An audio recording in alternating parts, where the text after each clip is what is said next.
Hello दोस्तों, कैसे हैं आप सब। आशा करते हैं आप सभी अच्छे होंगे। तो दोस्तों, आज की इस वीडियो में हम रीजनिंग के प्रैक्टिस सेट 14 को डिस्कस करने वाले हैं। ये सभी प्रैक्टिस सेट आपको यूथ कंपटीशन एसएससी जीडी 2023 की प्रैक्टिस बुक से कराए जा रहे हैं, इसलिए वीडियो काफ़ी इंपॉर्टेंट होने वाला है, तो वीडियो को आप पूरा देखिएगा। और यदि अभी तक आपने चैनल को सब्सक्राइब नहीं किया, चैनल को सब्सक्राइब कर दें और वीडियो को लाइक और शेयर करना ना भूलें। तो आइए आज की वीडियो को स्टार्ट करते हैं। आज का पहला प्रश्न देखते हैं। पहला प्रश्न कह रहा है, निम्न में असंगत को चुनिए। ऑप्शन ए में कह रहा है शेर अनुपाते मांद, बी में कह रहा है पक्षी अनुपाते घोंसला, सी में है बिल्ली अनुपाते म्याऊं और डी में है मधुमक्खी अनुपाते छत्ता। तो यहाँ पे आपका कौन सा ऑप्शन सही हो जाएगा? ऑप्शन नंबर सी आपका यहाँ पर राइट हो जाएगा। क्यों राइट हो जाएगा? क्योंकि बिल्ली की आवाज़ क्या होती है? म्याऊं। बाकी सभी में उनके स्थान यानी कि जहाँ पर निवास करते हैं निवास स्थान के बारे में बताया गया है। शेर मांद, पक्षी घोंसला और मधुमक्खी छत्ता, लेकिन बिल्ली म्याऊं कहा गया है, यानी कि बिल्ली की आवाज़ के बारे में यहाँ पे बताया गया है। तो ये आपका सी ऑप्शन सबसे डिफरेंट हो गया, यानी कि यही आपका राइट आंसर हो गया। आइए दूसरा प्रश्न देखते हैं। दूसरा प्रश्न कह रहा है, निम्नलिखित श्रृंखला में कौन सा विकल्प प्रश्न चिन्ह को प्रतिस्थापित करेगा? तो यहाँ पर सबसे पहले आप कोडिंग कर लीजिए। तो इसका होता है 21, 24, 1, 1, 4, 7, 7, 10, 13, 13, 16 और 19। कोड आपको याद होना चाहिए, तभी आप प्रश्नों को आसानी से सॉल्व कर पाएंगे। यहाँ देखिए 21 से कितना हो गया? 1 हो गया, यानी कि 21 और 5 26 और 1 यानी कि 6 हो गया। प्लस आगे इसमें प्लस 6 कर दिया है। फिर आगे देखिए इसका फर्स्ट देखिए 1 से क्या हो गया? 7, यहाँ पर भी प्लस 6। 7 से क्या हो गया? 13, 7 6 13 प्लस 6, तो यहाँ पर भी क्या होगा? प्लस 6 होगा। और 13 6 कितना होता है? 19, और 19 किसका कोड होता है? एस का कोड होता है, तो यहाँ पर आपका एस हो गया। अब देखिए आपका एस किसी ऑप्शन में है, तो ऑप्शन में आपका एस 3 ऑप्शन में दिख रहा है, तो ए तो आपका कट गया। अब आप देखिए लास्ट में तीनों ऑप्शन में वाई, वी और जेड डिफरेंट है, तो हम सीधे लास्ट वाला देखते हैं। यहाँ देखिए ए है और यहाँ 1 है और 7 है, यानी कि प्लस 6 कर दिया है। 7 से 13 प्लस 6 हो गया, 13 से 19 प्लस 6 हो गया, और 19 से क्या हो जाएगा? 6 होगा प्लस, तो 25 हो जाएगा। 19 से 25 यानी कि 25 किसका होता है? वाई का। बीच में एक स्पेस बचा हुआ है, तो शुरुआत में एस और लास्ट में वाई आप देख लीजिए। ऑप्शन नंबर सी में है, तो सी आपका राइट आंसर हो गया दूसरे प्रश्न का। यहाँ पे आपको बीच वाला देखने की ज़रूरत नहीं पड़ेगी। आइए तीसरा प्रश्न देखते हैं। तीसरा प्रश्न कह रहा है, दिए गए विकल्पों में से 3 विकल्प एक निश्चित तरीके से समान हैं, हालांकि एक विकल्प अन्य 3 की तरह नहीं है। उस विकल्प का चयन करें जो अन्य से अलग है। तो यहाँ पर देख लीजिए 3 ऑप्शन है आपके। पहले में दिया हुआ है 216, तो 216 क्या होता है? 6 का क्यूब कितना होता है? 216 होता है। आगे दिया हुआ है 729, 729 किसका क्यूब होता है? 9 का क्यूब कितना होता है? 729 होता है। और 1331 ये आपका 11 का क्यूब होता है। 11 का क्यूब कितना होता है? 1331 होता है। अब आपका चौथे ऑप्शन में दिया हुआ है 324, तो 324 18 का स्क्वायर होता है। 18 का स्क्वायर कितना होता है? 324, तो यही आपका सबसे डिफरेंट होगा। बाकी सब में क्यूब दिया हुआ है और डी वाले ऑप्शन में स्क्वायर दिया हुआ है, इसलिए तीसरे प्रश्न का ऑप्शन नंबर डी आपका राइट आंसर हो जाएगा। आइए चौथा प्रश्न देखते हैं। चौथे प्रश्न में कह रहा है, एक निश्चित कूट भाषा में यदि WAITER को XQCCLQ लिखा जाता है और ARTIST को BSTQWF लिखा जाता है, तो उसी कूट भाषा में BEGGAR को क्या लिखा जाएगा? तो कोडिंग कर लीजिए। तो यहाँ पर देखिए ये आपका होता है 21 नहीं 23 होता है। W कितना होता है? 23 होता है। और ये आपका है 24, ये कितना है? 1, ये है 2, यानी कि यहाँ पर क्या कर रहा है? प्लस 1 कर रहा है, यहाँ पर भी प्लस 1 कर रहा है। तो यहाँ पर भी आप इसको आपको बताना है क्या होगा, तो प्लस 1 कर दीजिए। प्लस 1 करेंगे तो यहाँ हो जाएगा सी कितने ऑप्शन में देख लीजिए, तो सी आपका सभी ऑप्शन में है। लास्ट में देखिए, लास्ट में आपका लगभग 3 में डिफरेंट दिख रहा है, तो लास्ट वाला देखिए अब क्या होता है। अब क्या होगा यहाँ पर देखिए, तो ये आर का क्या कर रहा है? आर को यहाँ कर रहा है, यानी कि आर कितना होता है? 18, ये हो रहा है 17, -1 कर रहा है। यहाँ पर भी देखिए टी कितना होता है? 20, और एस कितना होता है? 19, यानी कि यहाँ पर क्या कर रहा है? -1। तो इसी तरह यहाँ पर भी क्या हो जाएगा? आर का होता है 18, तो यहाँ क्या हो जाएगा? क्यू हो जाएगा। पहले में आपका सी हो गया, दूसरे स्थान पे क्यू हो गया। अब देखिए 2 आपको मिल गया। अब लास्ट वाला देख लीजिए, लास्ट वाला क्या हो रहा है? तो लास्ट में देखिए यहाँ पर क्या कर रहा है? काफ़ी थोड़ा टिपिकल बनाया हुआ है इस प्रश्न को। तो यहाँ पर टी का क्या है? टी का होता है 20, और यहाँ क्यू का कितना होता है? 17, तो यहाँ क्या कर रहा है? -3 कर रहा है। तो इसी तरह आप इस पर भी करेंगे। यहाँ i का होता है 9 और 6 का कितना, f का होता है 6, तो ये आपका कितना हो गया -3। तो यहाँ पर भी देखिए g का कितना होता है 7 और 7 से आप -3 करेंगे तो कितना हो जाएगा, तो 4 3 7 यानी कि 4 हो गया। d का होता है 4। तो सी क्यू डी किसी ऑप्शन में दिख रहा है आपका, सी क्यू लगातार है शुरुआत में और डी लास्ट में है। तो सी क्यू और डी आपका एक ही ऑप्शन में दिख रहा है और वह है ऑप्शन बी। तो यहाँ पे आपका option number B right answer हो गया।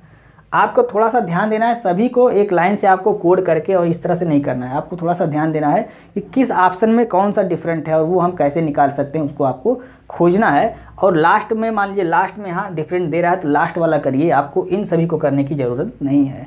लास्ट वाला करके आप अपना उत्तर जल्दी से प्राप्त कर सकते हैं। आइए नेक्स्ट प्रश्न देखते हैं। पाँचवा प्रश्न देखते हैं। पाँचवा प्रश्न कह रहा है रानी अपने घर से पहले 15 मीटर सामने और फिर 15 मीटर दाएं चलती है। तो मान लीजिए उसका घर है, यहाँ से 15 मीटर पहले सामने चलती है, अब उसके बाद 15 मीटर इधर दाएं होता है तो दाएं चलेगी 15 मीटर।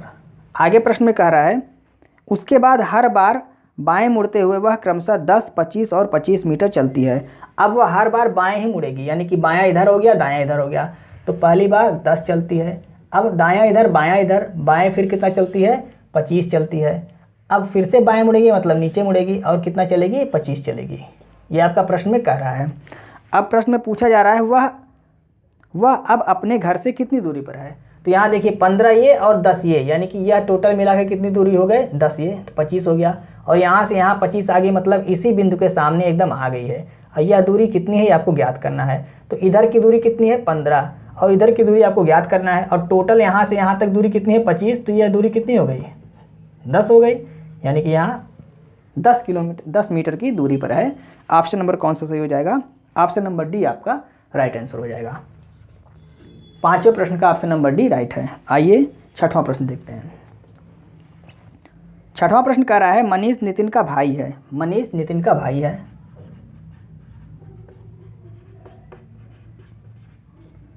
मनीष नितिन का भाई है। आगे कह रहा है शांता दया की माँ है और मनीष की मौसी हैं। तो शांता एक है, ये दया की माँ है और इनकी क्या है मौसी हैं। तो मौसी हैं मतलब इनका या तो यहाँ पे कोई भाई होगा और या तो बहन होंगी, उनके ये दोनों लड़के हैं। मतलब शांता के भाई के या शांता के बहन के ये दोनों क्या हैं लड़के हैं। तो आपसे प्रश्न क्या पूछा जा रहा है, मनीष का दया से क्या संबंध है। तो मनीष का दया से क्या संबंध है, तो मनीष कौन होगा दया का। तो दया का यहाँ ऑप्शन में देखिए मौसेरा या ममेरा या फुफेरा भाई, यानी कि ऑप्शन नंबर बी आपका राइट हो जाएगा। क्योंकि अगर यहाँ पे शांता का कोई भाई होगा तो ये दया के मामा हो जाएंगे, बहन होंगी तो दया की मौसी हो जाएंगी। तो ये मौसेरा या आपका क्या कह रहा है मौसेरा या ममेरा या फुफेरा भाई होगा, यानी ऑप्शन नंबर बी आपका यहाँ पे राइट आंसर हो जाएगा। आइए सातवां प्रश्न देखते हैं। सातवां प्रश्न कह रहा है अक्षरों और संख्याओं की निम्नलिखित श्रृंखला में संख्याओं की गिनती और स्वरों की गिनती के बीच क्या अंतर है आपको ज्ञात करना है। तो यहाँ पर देख लीजिए संख्याओं और स्वरों में आपको अंतर निकालना है। तो संख्या सबसे पहले देख लीजिए, यह 1 2 3 4 5, ये आपका 0 है, ये 0 है, 6 7 8 और आपका 9 हुआ मेरे ख्याल से। यहाँ देख लीजिए 1 2 3 4 5 6 7 8 और 9 यहाँ पे, और ये 10, यानी कि 10 आपके क्या हो गए अंक हो गए। अब स्वर देख लीजिए AEIOU ये आपका स्वर होता है। तो यहाँ पर देख लीजिए एक ये स्वर हो गया, एक हो गया, और उसके बाद आपका ये O नहीं ये 0 है, 2 हो गया, ये O है 3 हो गया, और ये I 4 हो गया। 4 ही दिख रहे हैं आपको और कोई आपको स्वर नहीं दिख रहा है। यहाँ पे ध्यान से देख लीजिए। तो यहाँ पे 4 को आप माइनस कर लेंगे, इसमें आपको देखना पड़ेगा और कोई इसकी ट्रिक नहीं है।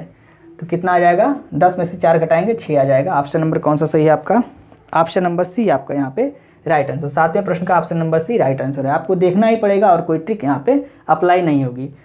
सारे अंक को काउंट कर लीजिए और जितने स्वर हैं उनको काउंट करके घटा दीजिए, वही आपका आंसर हो जाएगा। आइए आठवां प्रश्न देखते हैं। आठवां प्रश्न कह रहा है यदि बाहरी आकृति को घड़ी की सुई के अनुसार 270 अंश से और अंतस्थ आकृति को घड़ी की सुई के विपरीत 270 अंश से घुमाया जाता है तो नीचे दी गई आकृतियों में से कौन सी आकृति मूल आकृति के समान होगी, मतलब परिवर्तित नहीं होगी। कह रहा है बाहरी जो आकृति है इसको 270 अंश घुमाया जाए क्लॉकवाइज और अंदर की जो आकृति है इसको 270 अंश एंटी क्लॉकवाइज घुमाया जाए, तो कौन सी आकृति अपरिवर्तित रहेगी, यही आपसे पूछ रहा है। तो अपरिवर्तित कौन सी आकृति रहेगी, तो यहाँ आप देख लीजिए, इसको अगर आप 180 घुमाते हैं तो ये वाला जो सिरा है ये कहाँ आ जाएगा, नीचे आ जाएगा, और 180 के बाद फिर 90 और घुमाना है तब 270 होगा, यानी कि यह सिरा आपका इधर आ जाएगा। तो यह जो आकृति है ये आपकी क्या हो जाएगी, परिवर्तित हो जाएगी। इसमें देख लीजिए, इसमें आपका ये वाला आप मान लीजिए ऊपर है तो इसको अगर यहाँ लाते हैं तो कितना हो जाता है, तो इसमें तो परिवर्तन नहीं होगा, लेकिन अंदर वाले को जब आप घुमाएंगे 270 अंश, बाहर वाले में इसमें परिवर्तित नहीं होगा और यहाँ पे अंदर वाले में परिवर्तन नहीं होगा। तो आपसे कह रहा है कि कौन सी अपरिवर्तित नहीं रहेगी, मतलब अंदर बाहर दोनों ही परिवर्तित ना हो। तो यहाँ पे यहाँ देखिए इस साइड में क्या है 2 और इधर भी 2 और नीचे क्या है 1 स्टार का जो कोना है वो है, तो इसको जब आप घुमाएंगे 270 अंश तो ये बदल जाएगा। इसमें देखिए, इसमें आपका सर्कल है तो सर्कल को आप कितने भी अंश घुमाएं ये हमेशा सर्कल ही रहेगा, तो बाहर तो नहीं बदलेगा।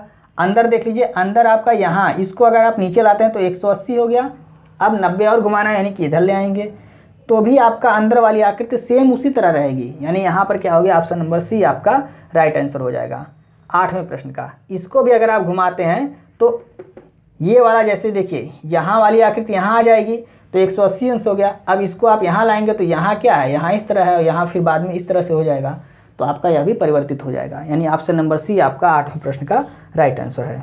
आइए नेक्स्ट प्रश्न देखते हैं। 9वां प्रश्न देखते हैं। 9वां प्रश्न कह रहा है निम्न में से कौन सा वेन आरेख माताओं, महिलाओं और लेखकों के बीच के संबंध का सबसे अच्छा प्रतिनिधित्व करता है। तो माता और महिलाएं, तो महिलाओं के अंदर माताएं आ जाएंगी और लेखक, यानी कि कुछ महिलाएं और कुछ माताएं लेखक भी हो सकती हैं। तो यहाँ पर आपका कौन सा ऑप्शन सही हो जाएगा, तो देखिए महिलाओं के अंदर आपकी माताएं आ जाएंगी, महिलाओं के अंदर माताएं आ जाएंगी। अब आपसे कह रहा है कि लेखक, तो महिलाएं भी लेखक हो सकती हैं, कुछ माताएं भी लेखक हो सकती हैं, तो ये वाला ऑप्शन जो आपका ऑप्शन नंबर ए में दिख रहा है वही आपका राइट आंसर हो जाएगा 9वें प्रश्न का, क्योंकि महिलाओं के अंदर माताएं आ गई और लेखक में महिलाएं भी लेखक हो सकती हैं और माताएं भी कुछ लेखक हो सकती हैं, तो आपका ऑप्शन नंबर ए राइट हो गया। 10वां प्रश्न देखते हैं। 10वां प्रश्न कह रहा है कुछ समीकरण किसी विशिष्ट प्रणाली के आधार पर हल किए गए हैं, उसी आधार पर हल न किए गए समीकरण का सही उत्तर ज्ञात कीजिए।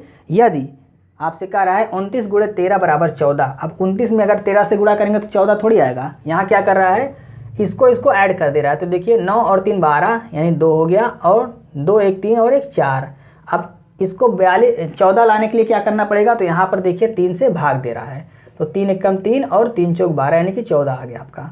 इसमें भी सेम चीज़ कर रहा है, 6 और 6 कितना होता है 12, 7 2 9 और 1 10, इसमें 3 से भाग देंगे तो 3 3 का 9 और 3 4 12 यानी कि 34 यहाँ पे आ गया। यहाँ पर भी सेम चीज़ करेगा तो 4 4 8 और 6 1 7, इसमें 3 से जब भाग देंगे तो 3 दूनी 6 और 3 6 18 यानी कि यहाँ पे कितना आ जाएगा 26 आ जाएगा। तो ऑप्शन नंबर कौन सा सही है आपका, ऑप्शन नंबर सी आपका यहाँ पे राइट आंसर है, यानी 10वें प्रश्न का ऑप्शन नंबर सी राइट है। आइए 11वां प्रश्न देखते हैं। 11वां प्रश्न कह रहा है एक बेंच पर 5 दोस्त उत्तर की ओर मुख करके बैठे हुए हैं, तो 5 दोस्त को हम उत्तर की तरफ मुख करके बैठा देंगे, 1 2 3 4 और 5, यहाँ पे 5 दोस्त बैठे हुए हैं। आगे कह रहा है अंकित अंजुम के ठीक दाएं बैठा हुआ है, तो अंकित जो है यहाँ ANK से हो गया अंकित, अंकित अंजुम के ANJ से क्या हो गया अंजुम हो गया, अंजुम के ठीक दाएं बैठा हुआ है, तो ये दाएं बैठ गए। आगे कह रहा है अमित प्रिया के बाएं और राम के ठीक दाएं बैठा हुआ है, तो अमित जो है ए से आपका अमित हो गया, ये प्रिया के बाएं बैठा हुआ है और राम के दाएं बैठा हुआ है, तो इनको भी हमने बैठा दिया। अब आगे देखिए क्या कर रहा है, राम अंकित के दाएं में बैठा हुआ है, तो राम जो है वो अंकित के दाएं, यहाँ अंकित है, अंकित के दाएं राम बैठा हुआ है, मतलब 5 दोस्त की जो पोजीशन है वो आपको पता चल गई। तो सेम इसी जगह पे आपका ये बैठे हुए हैं, यहाँ बाएं से दाएं इस तरफ से बैठे हुए हैं। अब देखिए आपसे प्रश्न क्या पूछ रहा है, प्रश्न कर रहा है दाहिने में अंतिम स्थान पर कौन बैठा हुआ है, तो सबसे दाएं कौन बैठा हुआ है, ये सबसे दायां है, यानी कि पी मतलब प्रिया, प्रिया आपकी सबसे दाएं बैठी है, आपका ऑप्शन नंबर सी यहाँ पे राइट आंसर हो गया। यहाँ पे आपका अंजुम बैठे हुए हैं, यहाँ अंकित और यहाँ पे राम, यहाँ पे अमित और यहाँ पे प्रिया। तो सबसे दाएं कौन है? प्रिया है। ऑप्शन नंबर सी आपका राइट आंसर हो गया। आइए 12वां प्रश्न देखते हैं। 12वां प्रश्न कह रहा है रेखा चित्र में प्रश्नवाचक चिन्ह के स्थान पर निम्नलिखित विकल्प में से सही संख्या अंकित करें। तो बहुत ही आसान है। यहाँ पर देखिए 6 और 1 7 हो गया, 4 और 2 6 हो गया, तो 7 5 कितना हो जाएगा? यहाँ पे 12 हो जाएगा। ऑप्शन नंबर कौन सा सही हो गया? ऑप्शन नंबर डी आपका यहाँ पे राइट आंसर हो गया। आइए नेक्स्ट प्रश्न देखते हैं। 13वां प्रश्न देखते हैं। 13वां प्रश्न कह रहा है 3 सेंटीमीटर भुजा वाले किसी घन को 1 सेंटीमीटर भुजा वाले छोटे घनों में विभाजित किया जाता है। बताइए छोटे घन प्राप्त करने के लिए इसे कुल कितनी बार काटना होगा?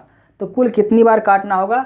तो इस तरह के प्रश्नों का फार्मूला क्या होता है? 3 ब्रैकेट में n-1 बार काटना होगा। कुल काटने की संख्या, ये हो गया कुल काटने की संख्या कितनी हो गई? 3 ब्रैकेट में n-1। n क्या है? बड़े जो घन है उसकी भुजा है। तो कितना है बड़े घन की भुजा? 3 सेंटीमीटर।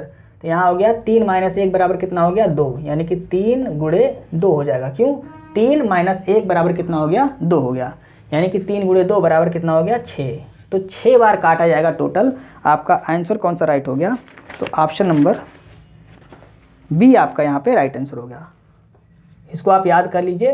कुल काटने की संख्या कितनी होती है? 3 ब्रैकेट में n-1 बार कुल काटने की संख्या होती है। आइए 14वां प्रश्न देखते हैं। 14वां प्रश्न कह रहा है पता लगाएं कि विकल्पों में दिए गए निम्नलिखित में से कौन सा चित्र x में दिए गए टुकड़ों से बनाया जा सकता है। तो यहाँ पर 14 में देखिए प्रश्न में आपको चित्र दिख रहा होगा, इससे कौन सा विकल्प आपका बनाया जा सकता है, आपको केवल यहाँ पे ध्यान से देखना है। तो आपका ऑप्शन नंबर ए यहाँ पे राइट आंसर हो जाएगा। ए विकल्प जो है वही आपका जो प्रश्न में टुकड़े दिए गए हैं उनसे बनाया जा सकता है। आइए 15वां प्रश्न देखते हैं। 15वां प्रश्न कह रहा है नीचे कुछ अक्षर दिए गए हैं और प्रत्येक अक्षर को संख्या में टैग किया गया है। संख्याओं के संयोजन का चयन करें ताकि तदनुसार व्यवस्थित अक्षर का एक सार्थक शब्द बन जाए। तो यहाँ पर देखिए पहले ऑप्शन में आपको क्या कह रहा है? यहाँ पहले तो अल्फ़ाबेट दिया हुआ है, उसका कोड दे दिया है 1 2 3 4 5 6, ये कोड दिया हुआ है। अब आपसे यहाँ पे ऑप्शन में जो दिया हुआ है कुछ कोड दिए गए हैं। अब कह रहा है कि कौन सा कोड ऐसा है जिससे सार्थक शब्द बन रहा है। तो पहले में देख लीजिए 1 4 2 3 5 6। 1 4 मतलब 1 और 4 2 3 5 और 6, यानी कि MERFAR। तो ये कोई शब्द नहीं बन रहा है। दूसरा देखते हैं। दूसरा दिया हुआ है 6 4 3 5 2 1। 6 4 3 5 2 और 1, यानी कि REFARM। कोई शब्द बन रहा है? कोई सार्थक शब्द नहीं बन रहा है। तीसरा देखते हैं 2 6 1 4 5 3। 2 6 2 कितना? हाँ 2 आ रही है। तो 2 6 1 2 6 1 4 5 3। 4 5 3 मतलब EA और F, यानी RRMEAF। कोई शब्द बन रहा है? तो नहीं बन रहा है। तो तीनों नहीं बन रहा है, मतलब चौथा अपने आप आपका राइट आंसर हो जाएगा। देख लीजिए आप एक बार। तो 3 5 2 1 4 6। 3 5 और 2। 3 5 मतलब FAR 3 5 2। और उसके बाद क्या कर रहा है? 1 4 6। 1 मतलब M और 4 मतलब E और 6 मतलब R। तो FARMER फार्मर मतलब क्या होता है? किसान होता है। तो यहाँ सार्थक शब्द बन रहा है, यानी कि ऑप्शन नंबर डी आपका राइट आंसर हो गया। मिलाना पड़ेगा आपको और कोई विकल्प नहीं है। 16वां प्रश्न देखते हैं। 16वां प्रश्न कह रहा है यदि दी गई छवि को 90 अंश पर घड़ी की सुई की दिशा का उल्टा घुमाया जाता है, यानी कि एंटी क्लॉकवाइज घुमाया जाता है, और इसकी दर्पण छवि के बेस पर रखे गए से ली गई, यानी कि दर्पण जो रखा हुआ है वो छवि के बेस पर रखा हुआ है। यहाँ पे दर्पण रखा हुआ है और दर्पण प्रतिबिंब भी आपको बताना है क्या होगा। तो यहाँ पे क्या कह रहा है? ली जाती है तो परिणामी संरचना क्या होगी। मतलब कह रहा है कि पहले इसको 90 अंश एंटी क्लॉकवाइज घुमाया जाता है और उसके बाद इसका दर्पण प्रतिबिंब, अगर बेस यहाँ पे बेस पर उसका दर्पण रखा हुआ है तो उसका प्रतिबिंब क्या होगा। तो सबसे पहले इसको हम 90 अंश घुमाते हैं, यानी कि यह जो स्थिति है वो कहाँ आ जाएगी? यहाँ पे आ जाएगी। तो ये पूरा घूमेगा। तो ये जो स्टार है, आप एक को लेके चलिए, किसी को, चाहे स्टार को, चाहे इसको, चाहे किसी एक को लेके चलिए। हम स्टार को लेके चलते हैं। तो 90 अंश अगर इसको पूरा घुमाएंगे तो स्टार यहाँ की बजाय कहाँ आ जाएगा? यहाँ आ जाएगा। तो यहाँ पर देखिए अब इस तरह से संरचना बन जाएगी। ये प्लस वाला तो आपका सेम ही रहेगा, क्योंकि 90 अंश इसको अगर घुमाते हैं इसको यहाँ ले आते हैं तो भी आपका इसी तरह रहेगा। तो आप ऑप्शन देख लीजिए, ऑप्शन आपका ए और सी दोनों ऑप्शन में इस तरह से है, यानी बीच में इस तरह से है, तो ये तो आपका अपने आप कट जाएगा। इस तरह से नहीं होगा, बीच में आपका यही स्थिति आएगी 90 अंश घुमाने पर भी। स्टार यहाँ पे आ गया आपका, और ये वाला स्टार कहाँ जाएगा, यहाँ पे आ जाएगा। अब ये जो है स्टार के बगल में, यानी कि यहाँ पे आपका इस तरह से तिरछा हो जाएगा, और डी आपका यहाँ पे इस तरह से हो जाएगा। और इसके बगल में क्या है, यहाँ पर भी है आपका इस तरह से, और डी आपका यहाँ पे हो जाएगा, यानी कि इस तरह से लगभग हो जाएगा। अब इसका दर्पण प्रतिबिंब बनाना है, यानी कि जब दर्पण प्रतिबिंब बनाएंगे आप तो यह चीज़ उलट जाएगी, यानी कि ऊपर वाला हिस्सा नीचे हो जाएगा। तो फिर से स्टार कहाँ जाएगा, स्टार इसी स्थिति की तरह आ जाएगा। स्टार कहाँ जाएगा, सेम इसी स्थिति में आ जाएगा। तो देख लीजिए ऑप्शन नंबर बी में और डी में दोनों स्थिति दिया हुआ है, लेकिन एक चीज़ आपका यहाँ पे चेंज होगा, स्टार तो इसी स्थिति में आएगा, लेकिन ये वाली स्थिति जो है ये ऊपर आ जाएगी। यानी कि ये जो बॉक्स है ये कहाँ होगा, स्टार के बगल में। आप देख लीजिए बी में जो दिया हुआ है, बी में सेम स्थिति दे दिया हुआ है, यानी कि बी में ये वाली आकृति को सेम उठा के दे दिया हुआ है, जबकि बी आपका नहीं रहेगा। स्टार के बगल में कौन होना चाहिए, ये बॉक्स होना चाहिए। यहाँ पे ये जब पलट के आएगा इस साइड में, तो स्टार के बगल में क्या होना चाहिए, ये देखिए ये है आपका स्टार, ये नीचे आ जाएगा। तो स्टार के बगल में आपका ये चौकोर वाली आकृति होनी चाहिए, और ये आपका ऑप्शन नंबर डी में दिख रहा है। यहाँ स्टार आ जाएगा और इसके बगल में आपका ये चौकोर वाली आकृति दिखनी चाहिए जो वर्ग की तरह है। तो आपका ऑप्शन नंबर डी में दिख रहा है, जबकि ऑप्शन नंबर बी में क्या है, यहाँ पर बना दिया है, ये इस तरह से बना दिया है। तो ये नहीं होगा, आपका ऑप्शन नंबर डी होगा। थोड़ा सा ध्यान से देखना पड़ेगा, तभी आपका आंसर राइट होगा। आइए नेक्स्ट प्रश्न देखते हैं। 17वां प्रश्न देखते हैं। 17वां प्रश्न कह रहा है समान पासे की 3 अलग अलग स्थितियां दिखाई गई हैं, कौन सी संख्या वाला फलक 6 दिखने वाले फलक के विपरीत आएगा। तो यहाँ 6 का विपरीत आपसे पूछा जा रहा है। तो आप पासे को देख लीजिए, 1 2 3 3 स्थितियाँ दिखाई गई हैं। तो आप 1 और 2 को अगर आप देखते हैं तो यहाँ पर 2 कामन मिल जा रहा है, 5 और 2 5 और 2 कामन हो गया। तो अगर 2 कामन मिल जाता है, जो तीसरा बचा हुआ है वही अपोजिट हो जाता है। तो यहाँ तीसरा क्या है, 6 है, तो 6 का अपोजिट क्या हो गया, 3 हो गया। तो 6 का अपोजिट 3, यही आपका आंसर हो गया। तो आपका ऑप्शन कौन सा सी हो जाएगा, ऑप्शन नंबर सी आपका राइट आंसर हो गया। तो 6 का अपोजिट क्या होगा, 3 होगा। आइए 18वां प्रश्न देखते हैं। 18वां प्रश्न कथन और निष्कर्ष से संबंधित प्रश्न है। कथन कह रहा है कुछ बोर्ड रैंप हैं, कुछ बोर्ड, ये बोर्ड हैं, कुछ बोर्ड क्या हैं, रैंप हैं। कुछ बोर्ड रैंप हैं, पहला हो गया। दूसरा कह रहा है सभी बोर्ड पेपर हैं। अब सभी बोर्ड क्या हैं, पेपर हैं। तो ये सभी बोर्ड क्या हो गए, पेपर हो गए। सभी बोर्ड मतलब पेपर आपका यहाँ से यहाँ तक हो गया, सभी बोर्ड पेपर हो गए। अब देखिए निष्कर्ष क्या कह रहा है, सभी रैंप पेपर हैं, सभी रैंप पेपर हैं। तो सभी रैंप नहीं, कुछ रैंप पेपर हैं, यानी कि पहला जो निष्कर्ष है ये आपका गलत हो गया, सभी नहीं होगा, यहाँ पर कुछ होना चाहिए। दूसरा देखते हैं, दूसरा निष्कर्ष क्या कह रहा है, कुछ पेपर रैंप हैं, कुछ पेपर रैंप हैं। तो यहाँ पेपर का भाग इतना है और ये रैंप का भाग है, मतलब कुछ पेपर रैंप हैं। दूसरा निष्कर्ष सही हो गया। तो ऑप्शन नंबर बी आपका राइट है, केवल निष्कर्ष 2 अनुसरण करता है। तो 18वें प्रश्न का ऑप्शन नंबर बी आपका राइट आंसर हो गया। आइए 19वां प्रश्न देखते हैं। 19वां प्रश्न भी कथन और निष्कर्ष से संबंधित प्रश्न है। तो 19वां प्रश्न कह रहा है कौन सा निष्कर्ष दिए गए कथन का तर्कपूर्ण रूप से अनुसरण करता है। कथन कह रहा है घाटे में चल रही एक कंपनी ने कम कीमत की बोली प्रणाली में रुपये 5 करोड़ का अनुबंध जीता है। अनुबंध का मतलब होता है कॉन्ट्रैक्ट, तो उसे 5 करोड़ का कॉन्ट्रैक्ट मिला है। अब निष्कर्ष आपसे कह रहा है, पहला, कंपनी इस वर्ष लाभ कमाएगी क्योंकि उसने एक बड़ा अनुबंध जीता है। तो लाभ और हानि की यहाँ पर बात नहीं हो रही, यहाँ कॉन्ट्रैक्ट की बात हो रही है, यानी कि अनुबंध की बात हो रही है। तो पहला निष्कर्ष आपका ये गलत हो गया। दूसरा देखते हैं। दूसरा कह रहा है कम कीमत की बोली प्रणाली उच्च लाभ मार्जिन की कोई गुंजाइश नहीं छोड़ती है। तो यहाँ भी लाभ की बात कर रहा है, तो दोनों ही आपका निष्कर्ष गलत हो जाएगा। ऑप्शन नंबर कौन सा सही हो जाएगा, ना तो 1 ना ही 2 अनुसरण करते हैं। ऑप्शन नंबर डी यहाँ पे राइट हो जाएगा, क्योंकि यहाँ पे कॉन्ट्रैक्ट की बात कर रहा है, अनुबंध की बात कर रहा है, लाभ या हानि की कोई बात नहीं हो रही है, और दोनों ही निष्कर्ष में लाभ की बात कर रहा है। तो इसलिए ऑप्शन नंबर डी यहाँ पे राइट हो जाएगा। 20वां प्रश्न देखते हैं। 20वां प्रश्न कह रहा है नीचे दिए गए चित्रों को देखकर प्रश्न का उत्तर दें। प्रश्न कह रहा है कल्पना कीजिए कि आप स्केल पर खड़े हैं और आपका चेहरा कलम की ओर है।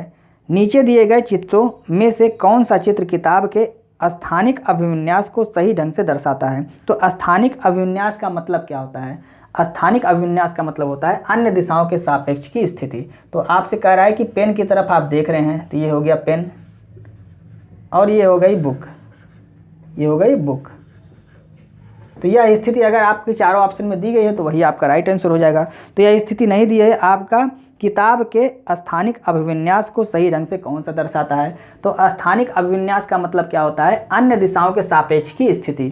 तो अब अन्य दिशाओं के सापेक्ष की स्थिति निकालना है, थोड़ा सा आप इसको क्या करेंगे, रोटेट करेंगे, यानी कि घुमाएंगे। तो अगर घुमाते हैं इसको तो पेन अगर यहाँ है तो पेन यहाँ आएगा, तो बुक कहाँ आएगी, बुक इधर आ जाएगी। यानी कि तब स्थिति क्या हो जाएगी, पेन की स्थिति अगर इधर हो जाएगी तो बुक की स्थिति आपकी यहाँ पे हो जाएगी। तो ये पेन हो गया और ये आपकी बुक हो गई। तो यह स्थिति प्राप्त हो जाएगी अगर आपसे किताब की स्थानिक अभिविन्यास को सही ढंग से कौन सा दर्शाता है, मतलब अन्य दिशाओं के सापेक्ष की स्थिति आपकी कौन सी हो जाएगी, तो यही आपका ऑप्शन राइट हो जाएगा। तो जिस ऑप्शन में यह है वही आपका राइट हो जाएगा। इसके अलावा भी और आप घुमाते हैं तो और भी स्थिति इसकी हो सकती है। तो इसको अगर आप देखिए आपके ऑप्शन नंबर बी में दिया हुआ है, तो बी आपका राइट आंसर हो जाएगा। और भी स्थितियाँ इसकी हो सकती हैं, लेकिन बाकी ऑप्शन में क्या है, पेन और बुक आप ध्यान से देखिए तो इनकी स्थिति इस तरह से दिया हुआ है। पेन अगर यहाँ पे दिया हुआ है तो बुक आपका इतना दे दिया हुआ है, लेकिन सापेक्ष स्थिति आपको बताना है। यहाँ कितना कोण है, यहाँ इतना ही तो है, तो यहाँ पे कितना हो गया, तो ये तो ऐसे ही नहीं होगा। इसी स्थिति को आपको रोटेट करना है और अन्य दिशाओं में आपको बताना है इसकी सापेक्ष स्थिति। तो आपका कौन सा आंसर सही हो गया, ऑप्शन नंबर बी आपका राइट आंसर हो गया। उम्मीद करते हैं आपको समझ में आया होगा। तो दोस्तों इस तरह से हमने आज के प्रैक्टिस सेट के 20 प्रश्नों को आपको समझाने की पूरी कोशिश की। उम्मीद है समझ में आया होगा। यदि आपको वीडियो अच्छी लग रही है तो आप इसे अपने दोस्तों को भी शेयर करें और वीडियो को लाइक और सब्सक्राइब करना ना भूलें। मिलते हैं नेक्स्ट वीडियो में। जय हिंद।